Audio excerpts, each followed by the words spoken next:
Hi, good morning. My name Good is Joanne. morning. I am a business coach and I work with filmmakers to teach them all of the business aspects of filmmaking, which are really the last thing on most filmmakers' minds. And my goal is that once filmmakers work with me, they always have at the top of mind, where's the money? And it's in finding the money that projects get made. And so if you are a filmmaker working on your first feature or your second or your third or your fifth feature, you have come to the right place if what you would like to learn more about is the business side of filmmaking. And here is my book, Getting Your Film Funded, Produced and distributed globally. And you can find that on Amazon. Lots more to learn about fundraising. So today I am so excited to introduce you to Delores Flynn. And Delores and I worked together maybe a year ago. I'm terrible with time. That's all Um, right. Earlier this year, yeah. Earlier this year. Oh, okay. Mm. And so Delores is a fabulous filmmaker. And when we get to those parts, I'm so interested in some of the ways that you have been able to earn income as a filmmaker.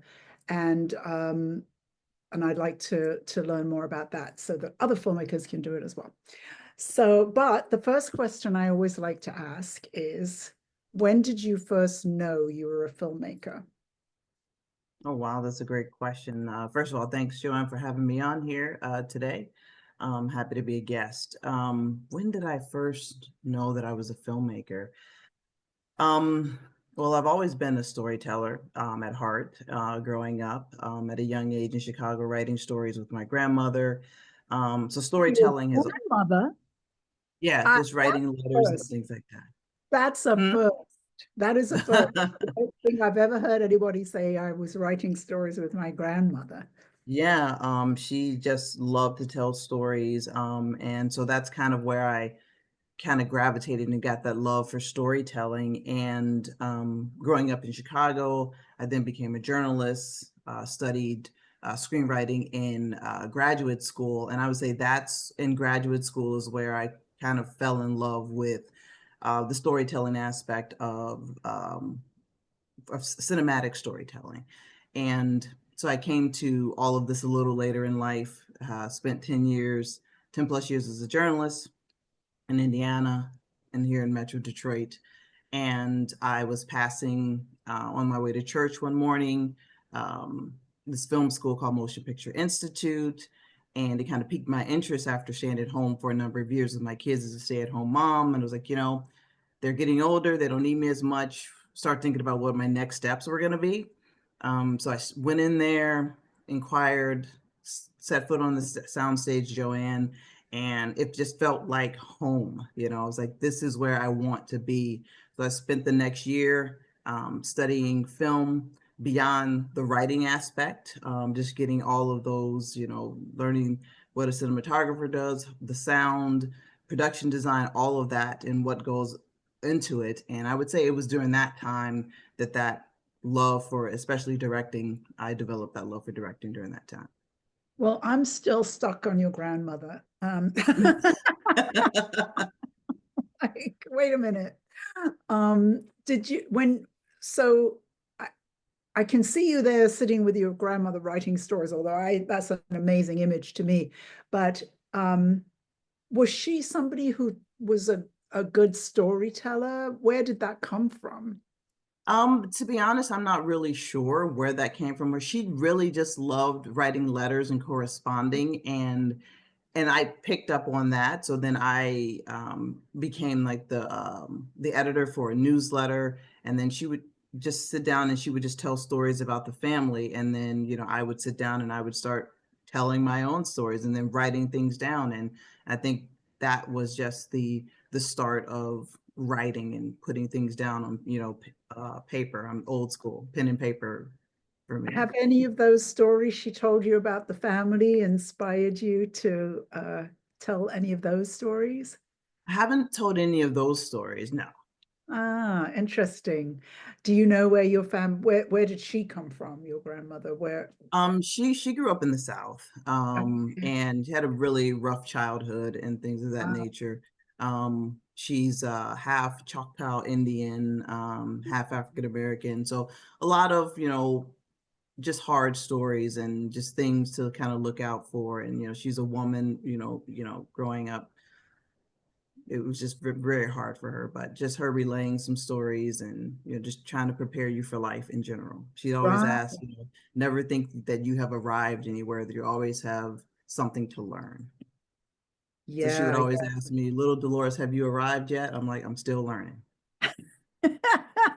That's a wonderful teaching. That's a really I think wonderful. so. I don't know why, because I've never thought about this before, but the storyteller in my family was my father. Hmm. And in Trinidad, they have an expression they call old talk. And so old talk is where I'm gonna I'm going to tell you a story about the time my car got stolen or whatever. But with old talk, it's got to be a really big car, and then when it got stolen, I ended up in the Uh-huh. hospital, and then and the story gets bigger and bigger and bigger, and it's kind of the pleasure of just making things bigger and bigger. Yeah. I just thought about that kind of storytelling, usually over an awful lot of rum. Um, I love it. so that's interesting that you went via journalism. Did you ever consider being a documentary filmmaker? I've considered it, but I think I just have more of a love for Mm, narrative films and being able to move people in that way. I mm. remember watching my mother watch the movie Jaws for the first time, and it doesn't seem like a scary movie, but watching how the sound design and the music really impacted her. She kept moving farther and farther away from the television set, and I was like, oh my gosh, what's going on? And I was like, I want to be able to move people like that with storytelling. And so I think for me it always just from a narrative aspect.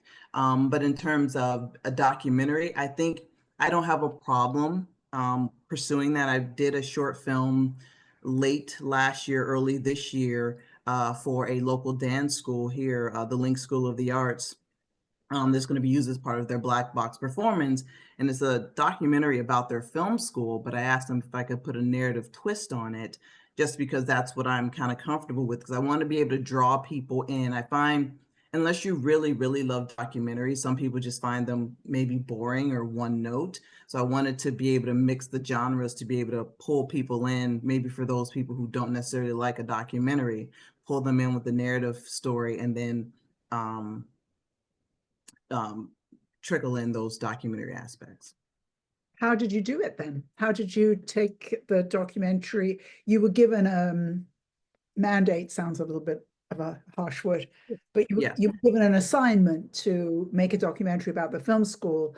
And so how did you create that Well, what they wanted to do was the prompt was, how does their dance school, which is a Christian dance school, how do they link and build community through the arts? So I came up with this idea of a short film. It's 2 pages long, Joanne, and it's kind of like Mean Girls meets Get It On.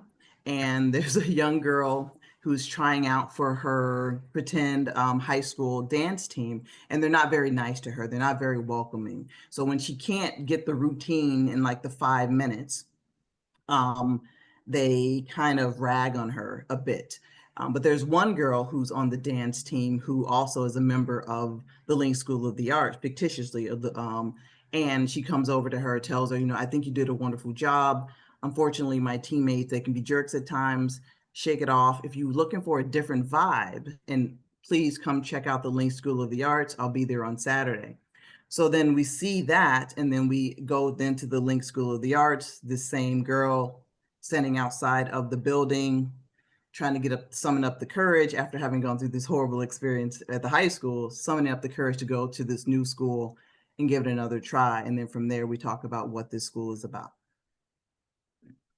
Very nice, very Thank nice. you. So we get to follow the character as she arrives at the new positive, supportive place. That's great. Sure. That's pretty Yes.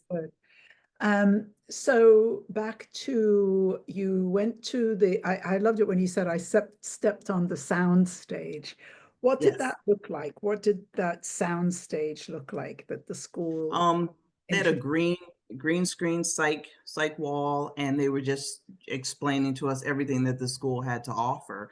And I just felt really comfortable and at peace there, and everything that they were saying, I was just like, this is, yeah, I want to learn more about these things. So I jumped in, and it was only a year. I've done undergrad, grad school. So the thought of more school, I was like, oh, I don't know if I want to do that. But everything sounded very inviting, and it was just a year. And there were no roadblocks. I would still be able to drop my kids off at school. They had a morning and an evening session. So it was literally up to me, just to say yes, not to be put up my own walls of resistance. So I went for it, and I'm glad I did. Yeah, and what do you think were your biggest takeaways from that school? Because often people have such very different experiences with different schools. And, Sure. sometimes people find like, oh, it turned out it was all theory, or it turned out that I wasn't able to get to do the networking. What was really the positive side of that schooling experience? Well, one, all of the teachers were very welcoming, but I think the biggest thing that MPI has is that on day one, they're putting a camera in your hands. On day one, you're working with the lighting equipment. On day one, and you're in sound class, it's in your hands. It's like, yes, we're gonna talk about it, and we're gonna have lectures about it, but let's do all of the things we're talking about. And I don't have to wait till my second or third year to Right. make a film, right? So we started in September. In November, I'm making my first short film. Yeah. So it's like they move you right along, and I think that is the biggest thing. Is that they have a big hands-on approach. All of the teachers have been out in the field. They love what they do, and they're just very encouraging. Nice. Yeah, that's very opposite to some experiences I've heard when people go to film school. What did MPI stand for so we can recommend it to Sure. people? It's a Motion Picture Institute in Troy, Michigan. In Troy, Michigan. Okay, Mhm. so yeah, we our stamp of approval Yes. for the Motion Picture Institute in Troy, Michigan. And so it sounds as if you also had an experience there of kind of doing everything. Was that part of the curriculum? That is correct. They teach you every aspect of filmmaking, so that you can then decide later, like what path you want to go on. Like I went in there truly to try to rebuild some of my connections and network for on the writing side, not thinking that I would gravitate towards directing or anything else. So Oh, so it's yeah. wonderful. So when I graduated, one of my first jobs as a PA on a film set, as a PA, you could do everything, and they were just kind of impressed that they didn't have a gaffer, they didn't have a grip, and I was like, no problem, I can set up a light, I can do this. You need me to, run the sound. Like they were just like, what school did you go to? and so I told the Motion Picture Institute, they teach you everything. So I was very grateful that I was prepared. And as with anything, you get out of it what you put into it. And I think having had a lot of life experience, again, just coming into it, I knew that I just needed to soak up as much as I possibly could. So I just took everything really seriously and learned as much as I could, and didn't think that I was above anything. I always had something to learn. As my grandmother said, I had not arrived yet. Keep learning. Keep learning. I'm learning. I'm learning. Um, so that's really great because I think that the job of being a PA is so crucial for filmmakers to get started. Yes. And to be able to walk onto a set and know that because you can rise really fast. I always think film is a little bit like the military. Not that I was ever in the military, but there's this speed at which things can move, Mhm. when the military is at war, you know, and all of a sudden people are getting promoted, promoted, promoted. But film is like that as well, because as soon as somebody sees that you are competent and willing, Yes. they're going to put you in the next category. They're going to move you up, Right. move.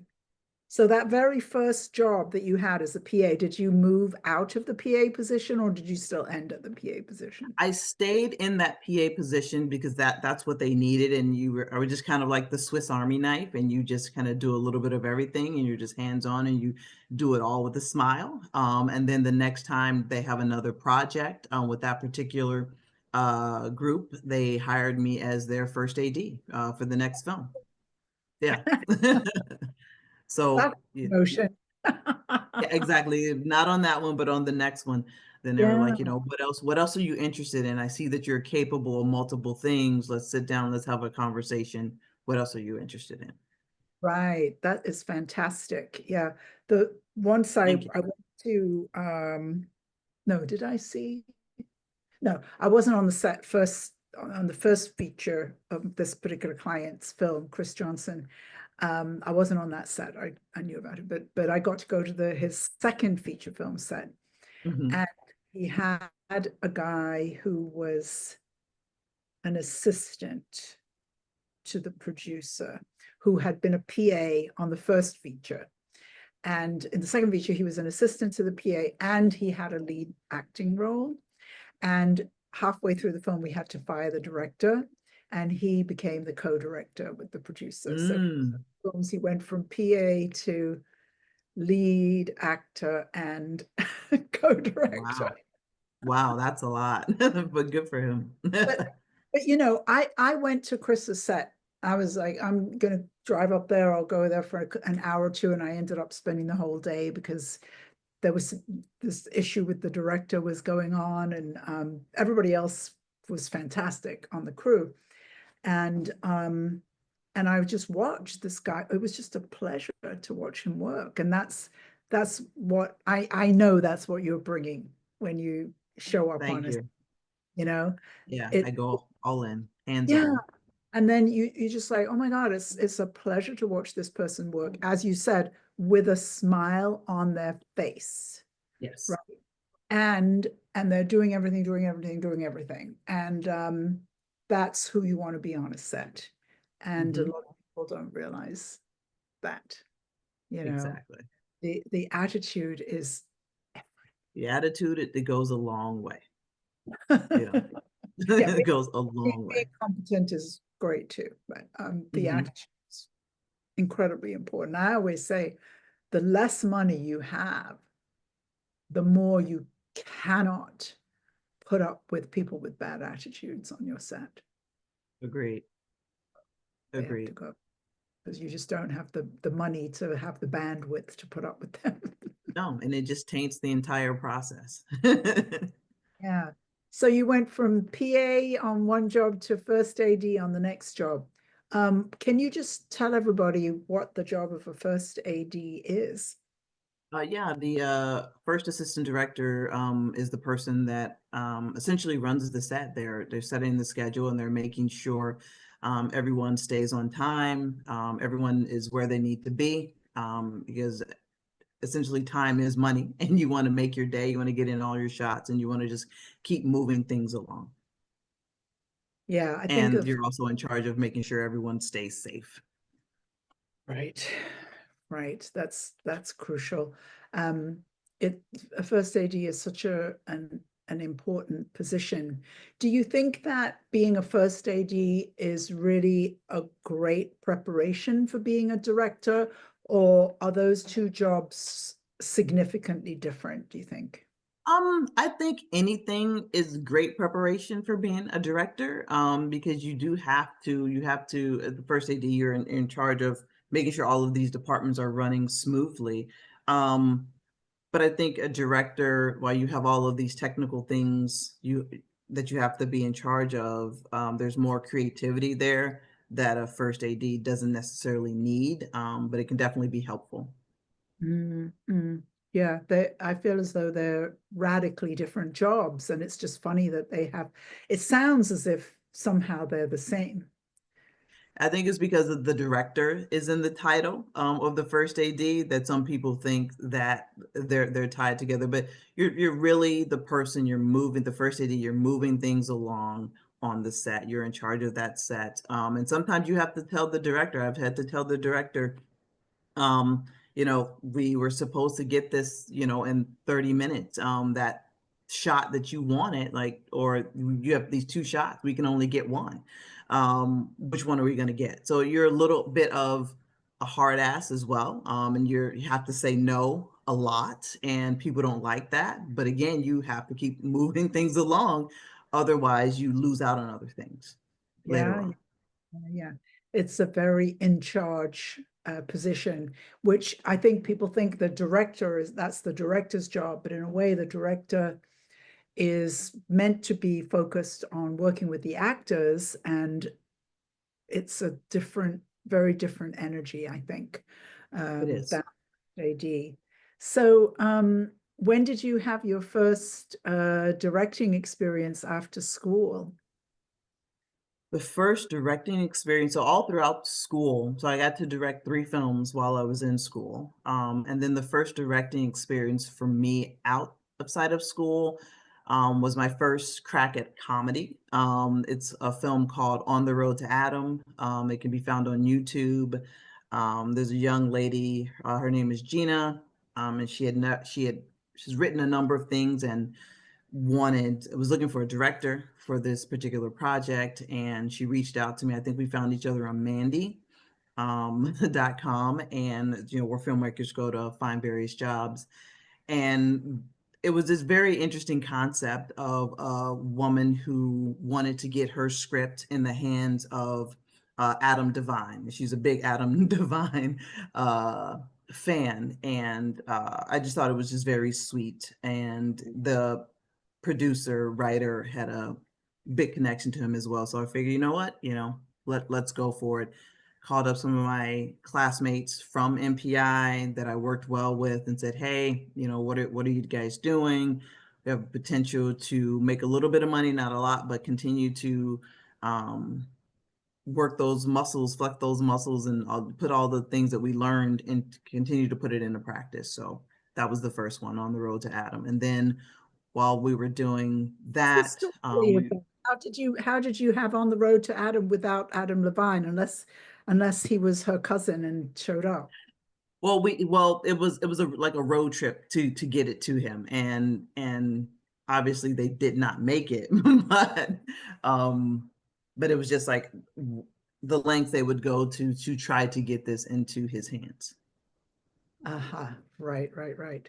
So we never actually get to Adam, I guess. Yes, yes, Correct. that's right. Correct. That's Her hope was, as the producers, that someday he would see it, and then maybe, she could meet him, get the script into him, get the actual script to him, because I think there was a larger piece to that as well. oh, interesting. So the film was practice to get to Adam. Correct. That's really nice. And so that's interesting. So you went on to Mandy.com, correct? Correct. And you got this job as a director of a short film. That is Mhm. very, very cool. Um, and have you had other jobs from Mandy? I've gotten jobs, not from Mandy, but then I worked on a um, program called Impact with National Geographic, produced by Gal Gadot, who played, well, I'm blanking on the big superhero character that Wonder she Woman. played. Yes, thank you, Wonder Woman. Yes. So she did this series, and one of them took place here in Metro Detroit, following some African American ice skaters, and I was staffed on that as a camera PA. And so I've gotten various jobs as a PA and one as a director from those two sites. One on Staff Me Up, one on Mandy. Most of my jobs have been generated from, a lot of them have just been word of mouth. You get on one set and then people recommend you for other things. But yeah, while Well, we were, they only recommend you because you're great. thank you. I definitely try to do a good job. That's the thing, and I think that the whole thing about I was saying that the film is like the military, is that as soon as it's unbelievably fast to identify that person who's special, you know, and Hmm. a great job, and then put them in a charge as much as possible. Exactly. Program you said the National Geographic program. Say that again. I'm sorry, Joanne. What was the National Geographic program? Did you It's mean it's it's in the sense of a it's training? called it's called the it was called Impact, and it was produced in part with National Geographic and Gal Gadot, and you can find it on Disney Plus. Right, right, right. It's a series about extreme sports or something. I remember reading No, about it. it's various. You take a look at they go to these various communities and they talk to kids and just various programs. Like so, the one we did here was all about African American figure skaters, which you don't hear a lot about. So they were just telling these stories about some more marginalized groups and just some of the wonderful things and programs that they're doing in various areas, and Right. how various leaders in these communities are making an impact, if that makes sense. Mm-hmm, hmm. Did you get to meet Gal Gadot in that I experience? did not. He was not here in Metro Detroit. It would have been wonderful, but no. But I did again worked with a lot of just wonderful people on that relationships that I've maintained from that. Yes, wonderful. That sounds really great. So it really sounds and this is kind of one of the things that I wanted to talk to you about, is that I feel as though you have done a really good job of getting jobs, right?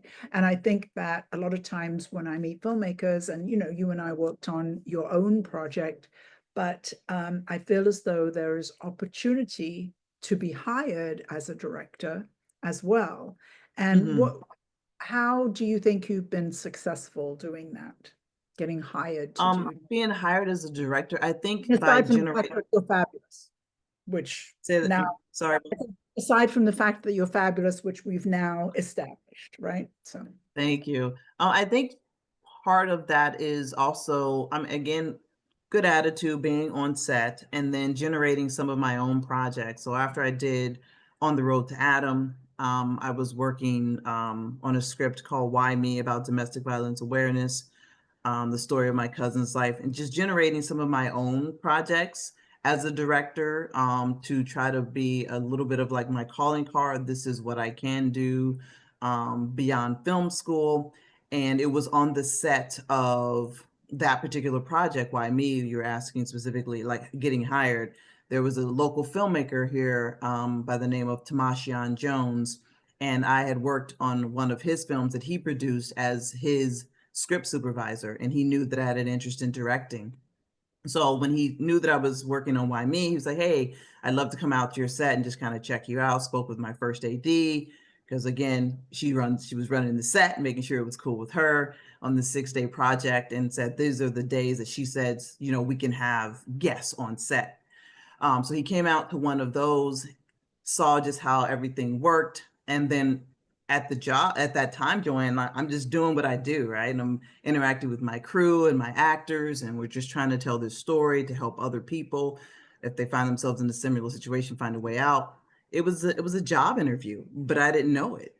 So he's on set and he's a producer.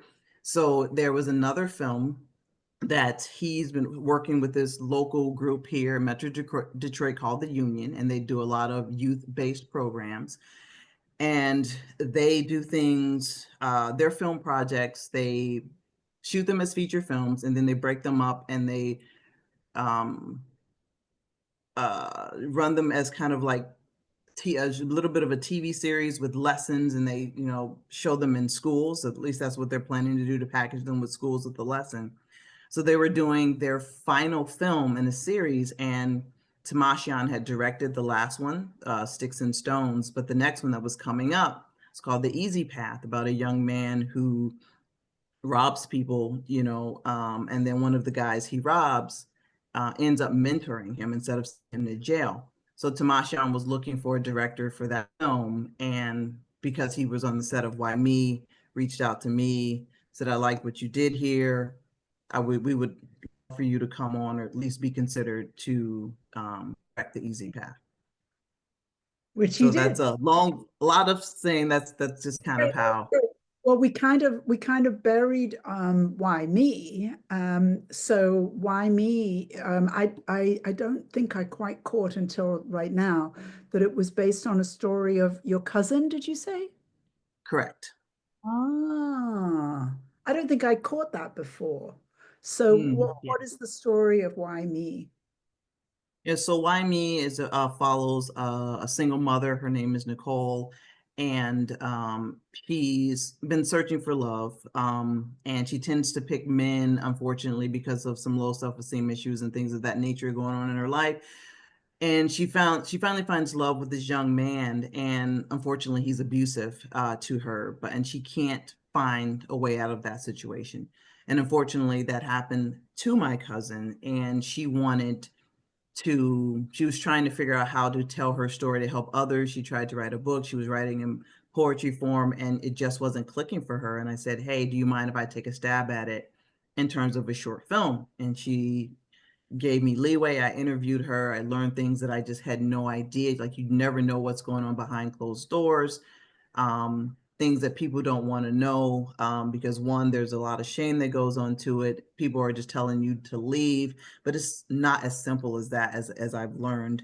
Um, so she wanted to help others, and I was completely on board. Like, how can we do this? So we turned it into a short film. I shared it with some other filmmakers here, saying, I know you're used to getting paid XYZ. Can you come in with me on a lower day rate, but for a greater cause, if we can raise some awareness? Like, it's not a new issue, but it's an ongoing issue that I think should always stay at the forefront of people's minds. Absolutely. Yeah. What goes on behind closed doors? What a phrase. Oof. Yeah. I was the target of my father's violence. Mm, Uh, when I think about nobody knew what was going on. Nobody knew. I guess my mother must have known. I don't really know. I don't really know. I didn't talk to her yeah. about it. So, why would she have known, but Mm. yeah, the shame and the silence is really the issue. And so that's really wonderful. You got to tell your cousin's story that she so wanted to get that story out. Get it out. Yeah. And how have you been able to use the film to get the word out about domestic violence? So we partnered with the Haven of Oakland County here locally. They lent their support to the film. They came out to the premiere of the film here locally and answered just a lot of Shelter? questions. Is that a shelter? Haven? It's an organization. Oh, They help people actively leave abusive relationships and provide support and money, food, financial assistance, lawyers, just kind of whatever you need. They're a nonprofit, but they're doing really, really wonderful work. So they lent their voices behind it. We put it in film festivals. We were able to have it stream for a little over a year on the Real Women's Network. That just recently just kind of went out of business. So we're now trying to find a new home for Why Me. We're actively trying to pursue PBS to see if we can get it on air as a local with one of our local affiliates. Just trying to get the word out and just sharing it with as many people as we can. fantastic. Yeah, yeah, yeah.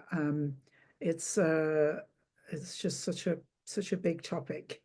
I was in a class the other day and a lady spoke up and said in the class, if I end up dead, it was somebody in my family, you know. Mhm.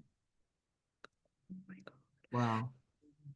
And people are living under such pressure and trauma every day.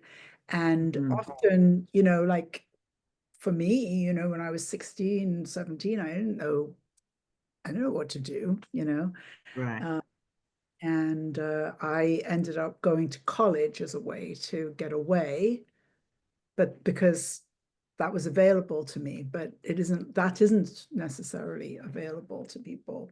And then when I went Correct. home, it just got worse after college. It just got a whole lot worse. And I ended Oh, up I'm so sorry. living in hiding for many years.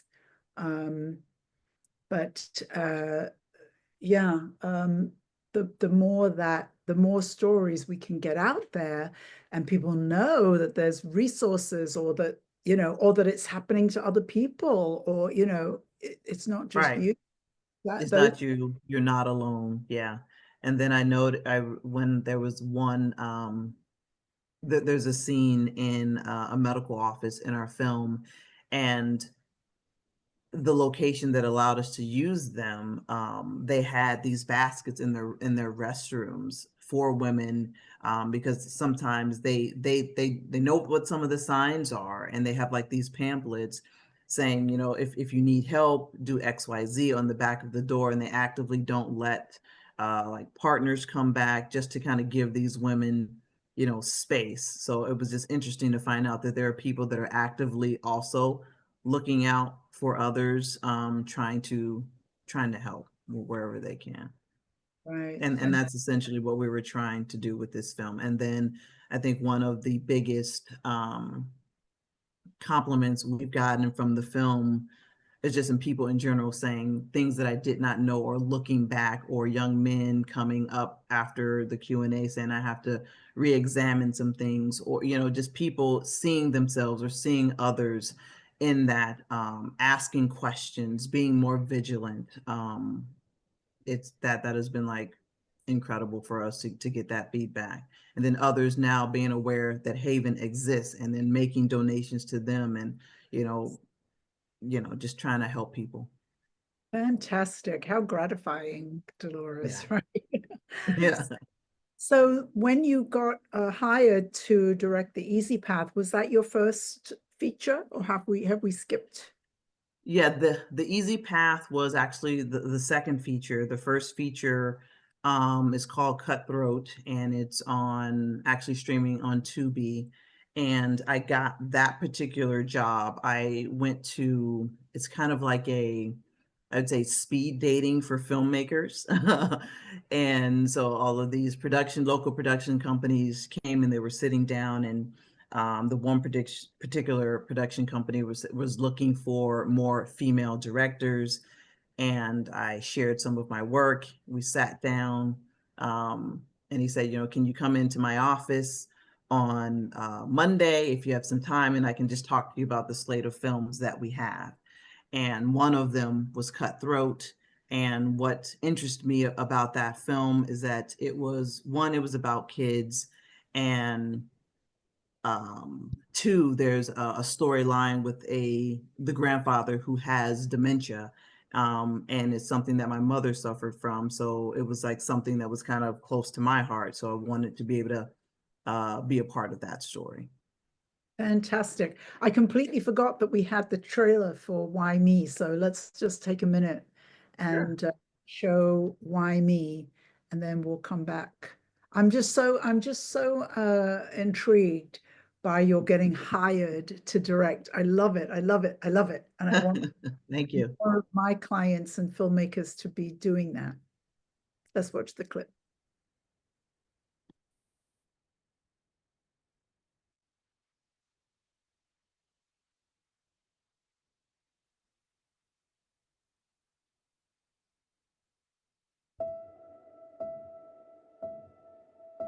Jason, by the way.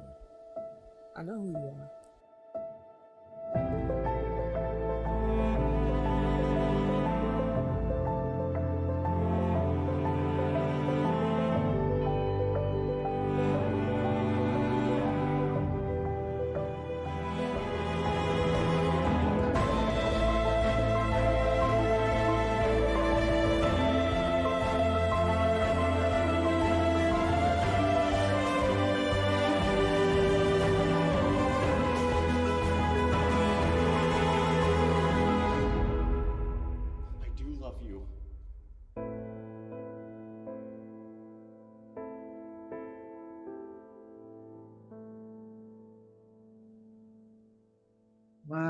even the trailer's intense, Dolores. Even the trailer is intense. Wow, that was great. I'm sorry I missed the flow. I'm so listening to you, and I completely forgot we had the trailer to show. No, that's fine. Yeah, beautifully shot. I love the black and white, and Thank you. I also I had another client who made a short about her own domestic violence story, and it was shot in this lovely home that was on the water, and and that's another piece I think is really important, so that people don't get the impression that you have to be poor to be experiencing domestic violence. It happens at Correct. It crosses all races, economics, social. It just it touches everyone, unfortunately. Yes, yes, yes.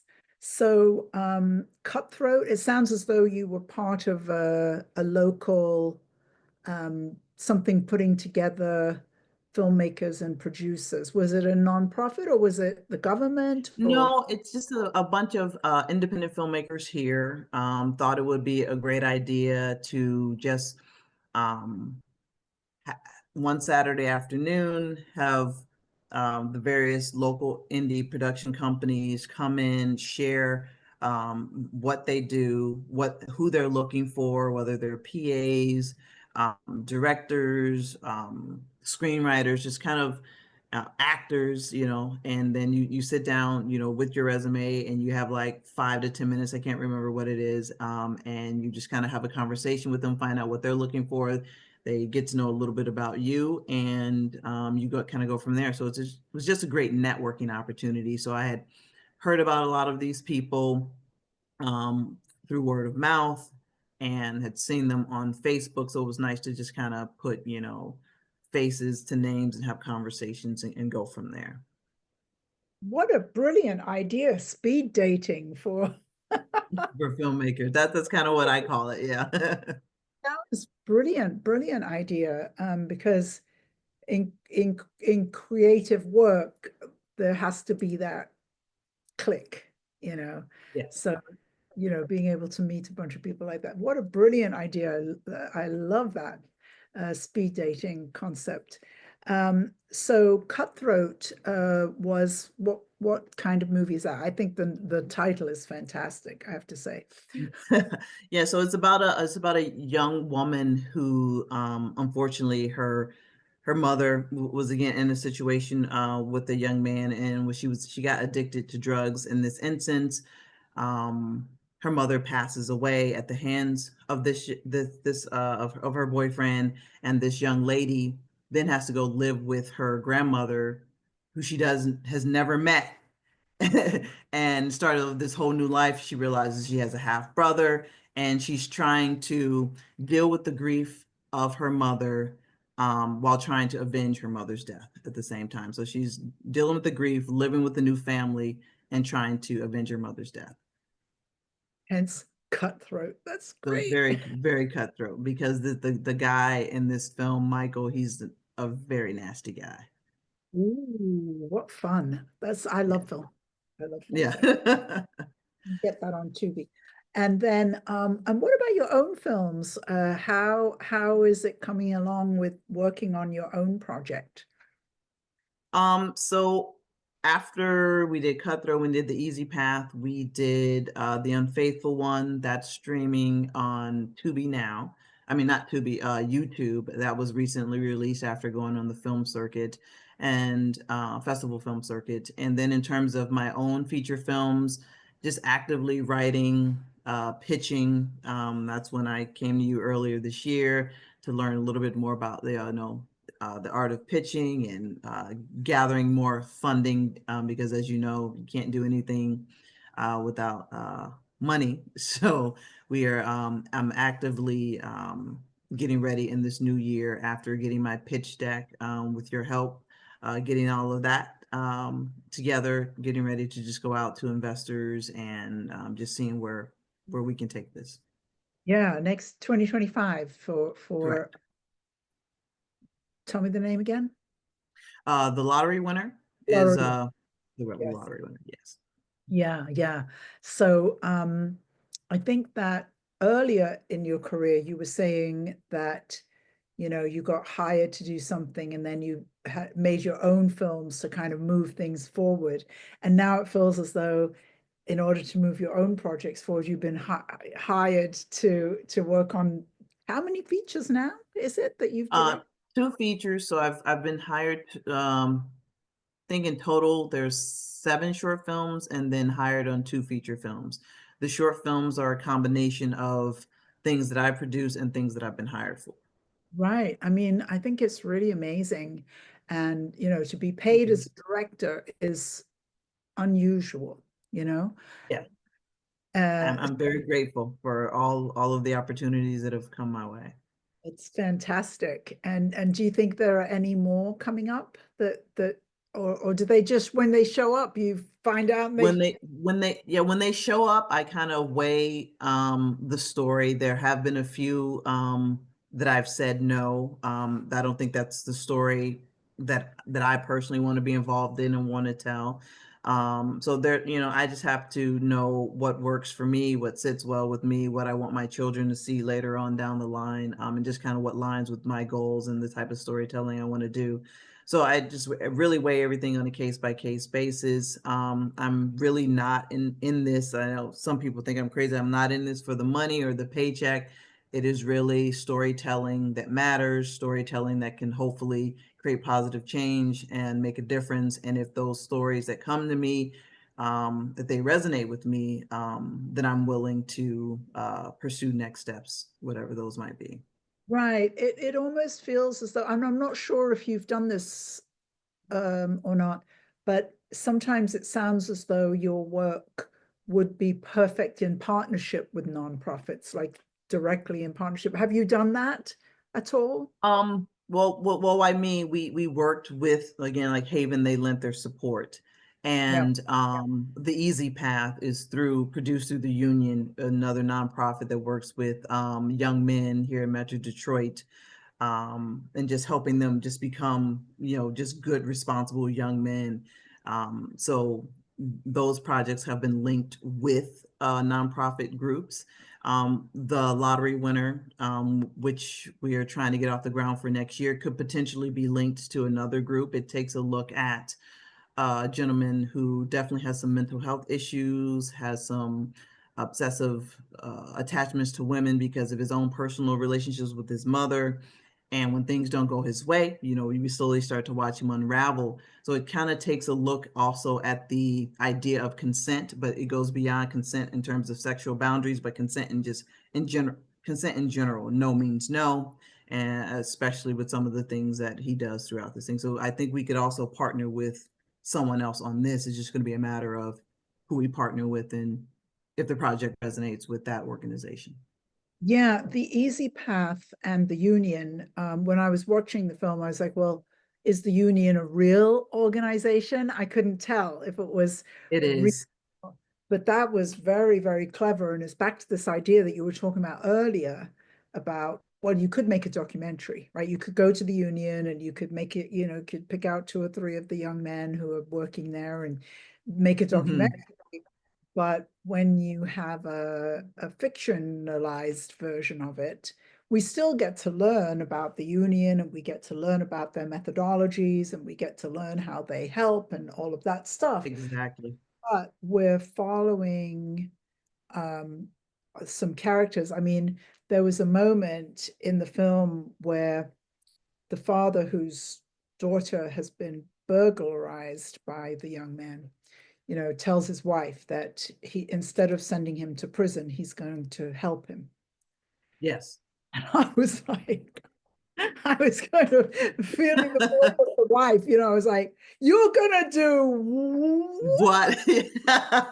Exactly. And it's not an easy choice to make, but he saw something in this young man. He's like, I really think, you know, I can help him. And that's what the union is trying to do, is help these people who are not taking the right road and trying to put them on a different path. Yeah, the thing also that struck me is that the father in this case in the film or the union has a methodology. And I didn't know when I first started coaching filmmakers that I had a methodology. And then I was with a mentor at an event one time, and I said,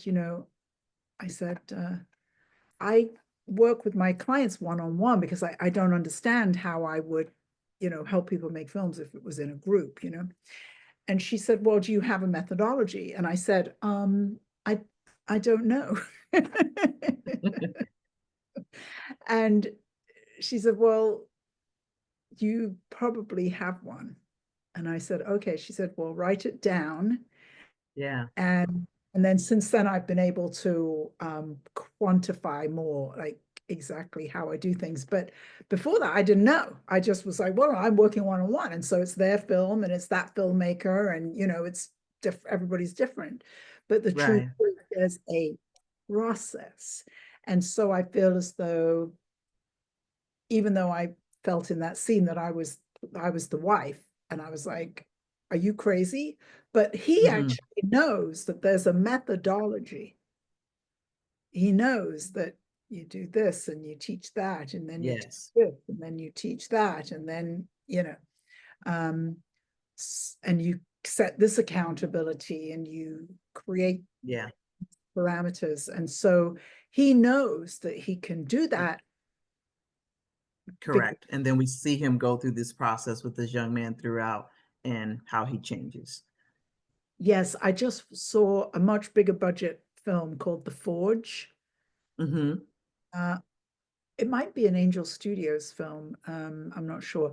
But a very similar idea. So The Forge is probably like the union, Okay. I love that. I'll have to check it out. Yeah, yeah. And it's a group where older Black men work with younger Black, so they kind of are paired, but then there's a group as a whole, and then they have a whole set of principles that they work by, and Okay. yeah.